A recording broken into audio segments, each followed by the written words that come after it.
Welcome to my channel Verma study 2020 बुकलाना। मैं UP board के क्लास 12th के छात्र छात्राओं के लिए भूगोल विषय हिंदी माध्यम से मैं फुल कोर्स कराऊंगा।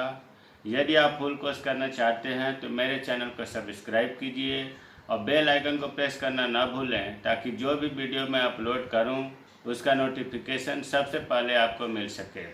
प्यारे बच्चों, भारत लोग और अर्थव्यवस्था जो सेकंड बुक है, इसमें मानव विकास चैप्टर तीसरा चल रहा है। इसमें आज हम लोग पढ़ेंगे, कल हम लोग पढ़े थे आर्थिक अर्थव्यवस्था के सूचक या आर्थिक उपलब्धियों के सूचक, जिसमें हम लोगों ने पढ़ा था कि जीडीपी क्या है, प्रति व्यक्ति आय क्या है, गरीबी क्या है, रोजगार क्या है।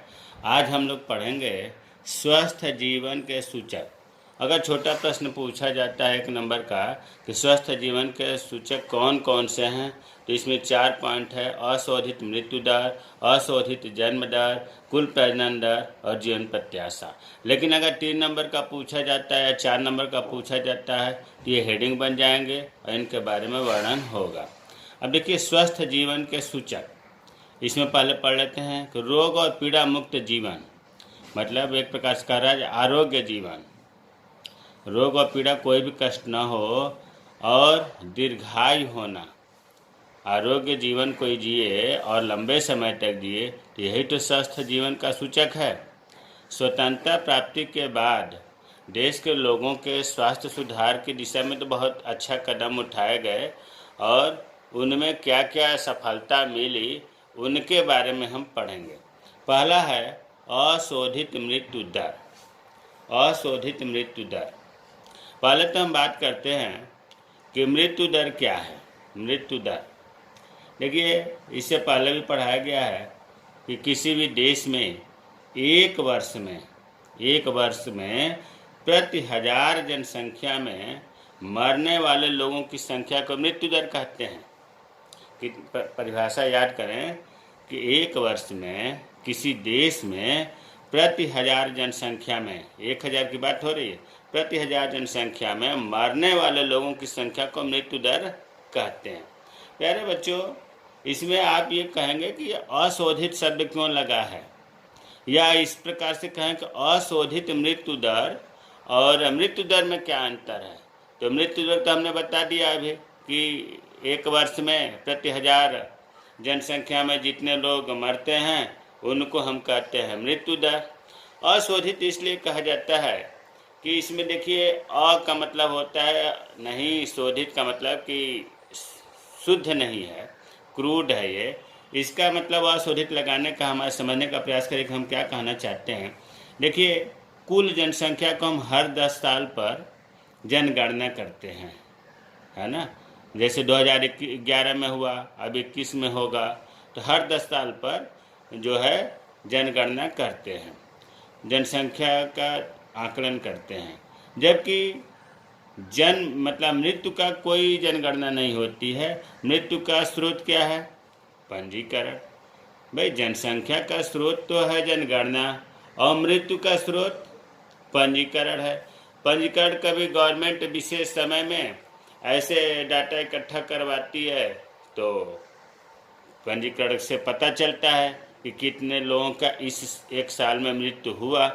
तो हमारे कहने का मतलब यह है कि जनगणना का तो 10 साल पर होता है और मृत्यु दर का स्रोत पंजीकरण है। तो इस प्रकार से अगर हम इसमें दो विभिन्न स्रोत जो है, इनके आंकड़ों का सांख्यिकी विश्लेषण एक अवैज्ञानिक प्रक्रिया नहीं लग रही है। भाई, एक का स्रोत है जनगणना, दूसरे का स्रोत है पंजीकरण। दोनों अलग अलग स्रोत से आ रहे हैं और तुलना कर रहे हैं एक साथ। दूसरी कमी यह है कि जनगणना 1 दशक के बाद होती है, मृत्यु का कोई इसका फिक्स टाइम नहीं है। ये भी थोड़ा सा अटपटा लग रहा है। और इसमें जो है औसत मृत्यु दर निकाली जाती है, मतलब कम उम्र का है, अधिक उम्र का है, तो दोनों को जोड़ करके औसत मृत्यु दर निकाला जाता है। तो इस प्रकार से जो ये डाटा शुद्ध नहीं मिल पाता है, इसीलिए इसको लगता है अशोधित मृत्यु दर।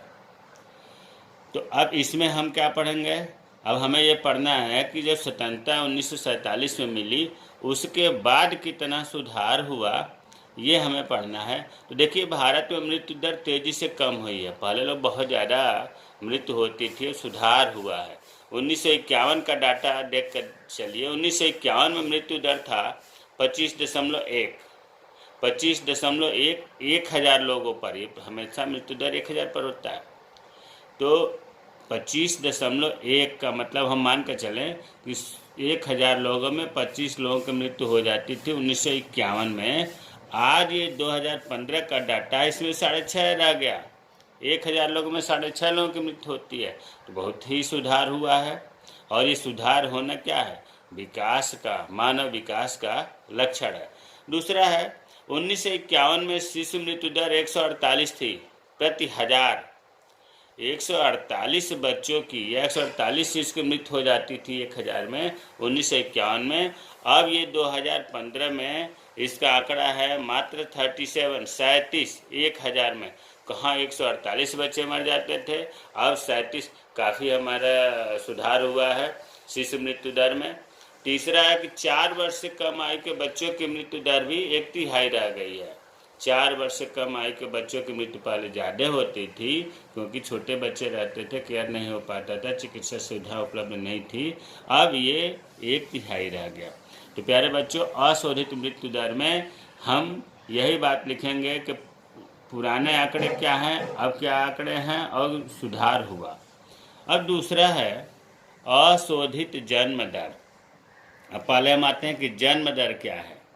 जन्म दर जिस प्रकार से मृत्यु दर की परिभाषा थी कि किसी देश में एक वर्ष में प्रति 1000 जनसंख्या में मरने वाले लोगों की संख्या, यहाँ जन्म दर में है कि किसी देश में एक वर्ष में प्रति 1000 जनसंख्या में जन्मे जीवित बच्चों की संख्या को जन्म दर कहते हैं।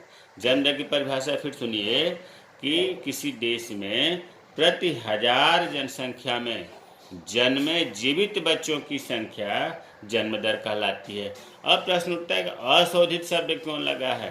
अशोधित, अभी जैसे मृत्यु दर में हमने बताया उसी तरह से अशोधित जन्म दर में यह है कि देखो प्रति 1000 जनसंख्या की बात हो रही है, तो प्रति 1000 जनसंख्या में जन्मे बच्चे कितने हैं। अब इसमें अगर हम ध्यान से देखें, गौर से देखें, तो प्रति 1000 में बच्चे भी होंगे, बूढ़े भी शामिल हैं। और ये बच्चे और बूढ़े जो हैं, यह वर्ग जो है ये प्रजनन कार्य में सक्रिय थोड़े नहीं है। और बच्चे और बूढ़ों 1000 में गिनती हो जा रही है। तो ये अटपटा नहीं लग रहा है कि बच्चे भी सम्मिलित हैं, बूढ़े भी सम्मिलित हैं, और हम बच्चों के, जीवित बच्चों की संख्या निकाल रहे हैं। इस वजह से हम अशोधित कहते हैं। और इसके साथ ही जब जनसंख्या है 1000, हमें लेना है जहाँ का, उनके आय का, उनके लिंगानुपात का, उनके वैवाहिक स्तर का भी ध्यान नहीं रखते। इसीलिए अशोधित लगा हुआ है कि हम प्रति 1000 जनसंख्या में जीवित जन्म होने वाले बच्चों की संख्या को जन्म दर कहते हैं। तो प्रति 1000 जनसंख्या में बूढ़े और बच्चे भी शामिल हैं जो प्रजनन कार्य में सक्रिय नहीं होते, इसलिए हम अशोधित जन्म दर कहते हैं। अब इसमें है 20वीं सदी के उत्तरार्ध में किए गए प्रयत्नों से जन्म दर घटी तो है, लेकिन तेजी से नहीं घटी है। भाई 20वीं सदी में, 20वीं सदी के बाद जिसको हम कहते हैं कि महाविस्फोट वर्ष समय चल रहा है, जनसंख्या तो बहुत तेज़ी से बढ़ रही थी, लेकिन जन्म दर लोगों के शिक्षा से, वैवाहिक उम्र लंबा होने से जन्म दर तो पहले से घटी है, लेकिन फिर भी तेज़ी से नहीं घटी है।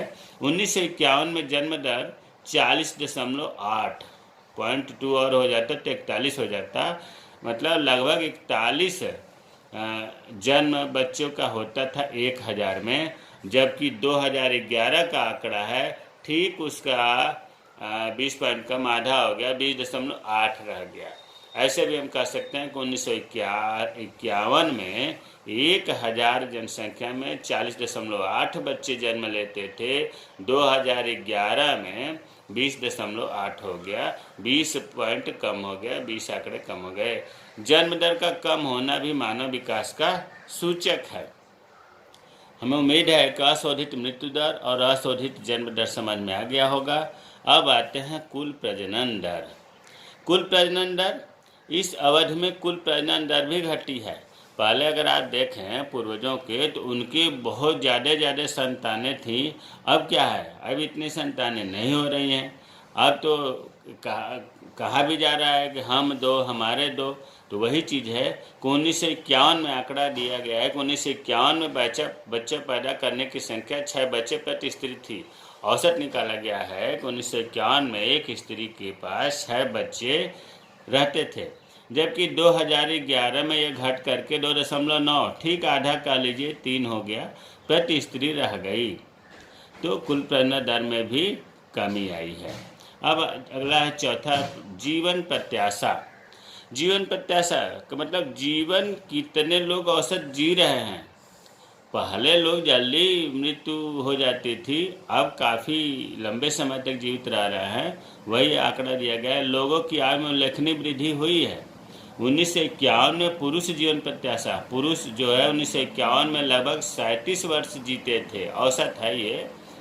ऐसा नहीं है कि सब 37 जीते थे, कोई 38 भी जीता था, कोई 40 भी, कोई 5, मतलब 37 एवरेज निकाला गया है।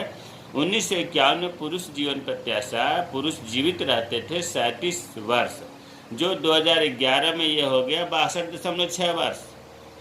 प्यारे बच्चों, 2011 में 62 हो गया और इस समय 2020 चल रहा है। 2020 में 68 है, 68 ईयर्स प्रत्याशा आयु। महिलाओं को देख लें, 1951 में स्त्री जीवन प्रत्याशा 36.2 थी। 1951 में ज़्यादातर महिलाएं 36 वर्ष तक ही जीती थी, जो 2011 में 64.6 वर्ष हो गया। तो जीवन प्रत्याशा में भी सुधार हुआ। तो 1947 के बाद मृत्यु दर में कमी आई, जन्म दर में भी कमी आई, कुल प्रजनन दर में भी कमी आई, जीवन प्रत्याशा बढ़ी। ये स्वस्थ जीवन का ही तो सूचक है। अस्वस्थ जीवन होने के कारण मानव विकास होता है। तो ये स्वस्थ जीवन के सूचक बहुत महत्वपूर्ण था। अगला है इसमें, देखिए कल हमने पढ़ाया था आर्थिक उपलब्धियों का सूचक, आज हमने पढ़ाया स्वस्थ जीवन के सूचक। तीसरा है सामाजिक सशक्तिकरण के सूचक, सामाजिक सशक्तिकरण के सूचक। इसके समाज की मजबूती, देखो सामाजिक का मतलब समाज से है, पब्लिक से है, और सशक्तिकरण का मतलब तो उसे मजबूत होने से है, उसके अंदर मतलब क्षमता पैदा किया जाए, साक्षर करके, पढ़ा लिखा करके, ज्ञान बुद्धि दे करके, ताकि वो सशक्त हो जाए, मजबूत हो जाए। तो इसमें है विकास मुक्ति है, मतलब विकास मुक्ति का मतलब हुआ कि इसमें जो सशक्तिकरण नहीं है वो विकास में नहीं है, विकास तो फ्री है, उन पर ये चीज़ें लागू नहीं होती।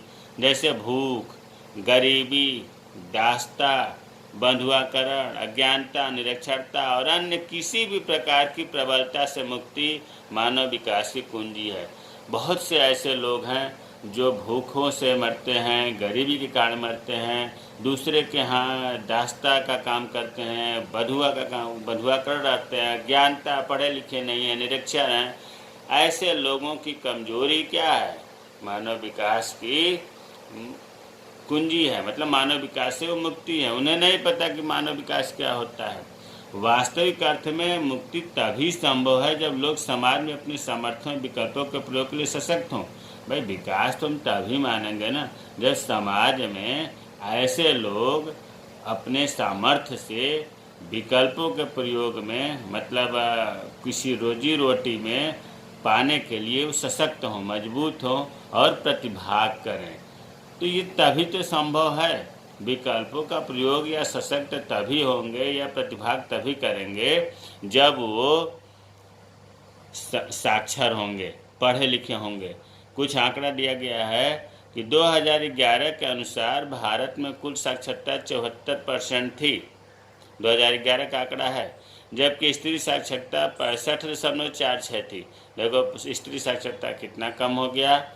इसका मतलब कि स्त्री साक्षरता जो है इस पर ध्यान देने की ज़रूरत है, सशक्तिकरण की ज़रूरत है। उसी तरह से भारत में राज्यों में साक्षरता दर में व्यापक प्रादेशिक असमानता, इसको स्थानिक भिन्नता भी कहते हैं।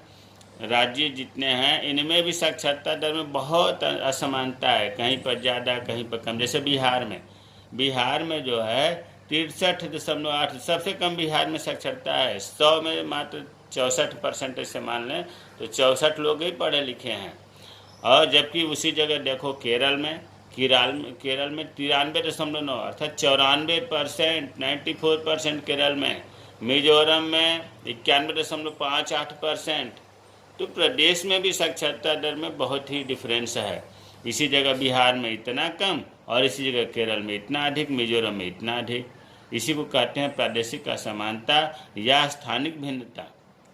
अगला पॉइंट है कि दक्षिण भारत में अधिकांश राज्यों में कुल साक्षरता और महिला साक्षरता राष्ट्रीय औसत से अधिक है। अगर हम पूरे भारत को 2 भागों में बांट दें, उत्तरी भारत और दक्षिणी भारत, दक्षिण भारत में जो राज्य हैं वो कुल साक्षरता भारत की कितनी थी? 74%। और महिला साक्षरता कितनी थी? 64 पॉइंट कुछ थी। तो दक्षिण भारत के राज्यों में कुछ ऐसे प्रदेश हैं जो 74% कुल साक्षरता से भी ज़्यादा वो आंकड़े पेश करते हैं। महिला साक्षरता राष्ट्रीय औसत मतलब जो कुल महिला साक्षरता परसेंट है भारत के, उससे भी ज़्यादा उस प्रदेश में पाई जाती है। तो ये चीज़ हुआ। अंत में है कि प्रादेशिक असमानताओं, जिसको हम बार बार कह रहे हैं कि स्थानिक भिन्नता भी कहते हैं, इसके अतिरिक्त साक्षरता के अतिरिक्त और क्या विकास के लिए बाधक है? ग्रामीण क्षेत्रों में स्त्रियों, अनुसूचित जातियाँ, अनुसूचित जनजातियाँ, कृषि मजदूर, ये हमारे समाज में ये जितने भी दिए गए हैं साक्षरता इनकी बहुत ही कम है। इन पर ध्यान देने की ज़रूरत है। तो प्यारे बच्चों, मानव विकास में आर्थिक उपलब्धियों का सूचक, स्वस्थ जीवन का सूचक, सामाजिक सशक्तिकरण का सूचक इस पाठ में बताया गया। हमें उम्मीद है कि ये चीज़ समझ में आ गया होगा। मेरे चैनल को सब्सक्राइब कीजिए, घंटी को भी दबाइए। जय हिंद, जय भारत।